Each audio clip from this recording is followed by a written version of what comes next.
Pizza was passed around.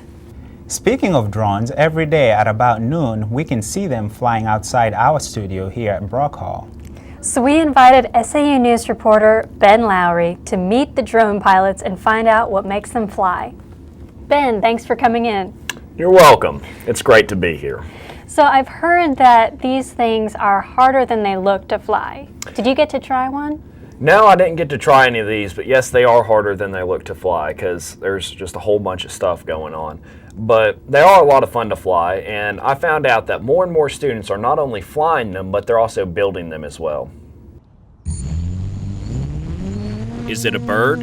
Is it a plane? Is it Superman? Nope, it's a multirotor. You may have seen or heard the buzz about multirotors, also known as quads in drones. A couple times a week, Southern students and faculty get together to fly their multirotors. They can usually be found at the fields by the duck pond or the WSMC field. Acrobatic flips, tricks, and more can be seen with these high-flying machines. Professor Ryan Harrell is among the Southern multirotor pilots.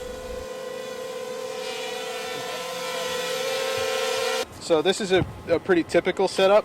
This is what they call a dead cat style, which means that the motors aren't symmetrical. You see it's not exactly an X, it's a little bit wider in the front, a little bit narrower in the back.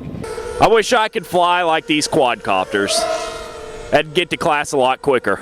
It's a really fun hobby. It's fun to get into. It can be a little expensive. A lot of people think, oh, it's a toy, but they're really not toys. They're higher end stuff. Student Neil Didolo uses first-person view goggles in order to fly his quadcopter. The more ingenious you are with learning to repair stuff, the cheaper you can make this hobby. So I had a crash a week or so ago, and I busted an arm. Instead of having to buy a whole new frame, I just got some free paint sticks and basically made new arms for it. But yeah, in general, RC flying is a great hobby to get into. It's a lot of fun, and you have a lot of opportunity for education. So you can learn about electronics, about engineering, about science, about the basics of lift and aerodynamics. So it's a great educational tool beyond just being fun.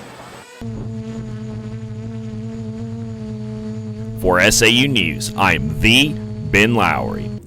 If you'd like to get into flying a multirotor, the cheapest ones and the small ones that are easiest to learn on are as little as $150. So, if you were a multi-rotor pilot, are there any places you can't fly? Well, I wouldn't suggest bringing them to class. I tried to bring one to class the other day, and the teacher didn't like that too much. Ben, I've seen a lot of photographers and filmmakers get excited about these. What does it take to take photos or video from above? It's very easy. A lot of them are attached to them or built into them, and other ones you can just easily attach a GoPro to it. It's nice and stable. You can move the GoPro around and stuff too. So, I mean, it's great for photography and videography. So you're thinking about getting one? Well, I got friends that have some, so I think I might just fly some for free and, not drop the money on it. Ben, it's always a pleasure. Thank you.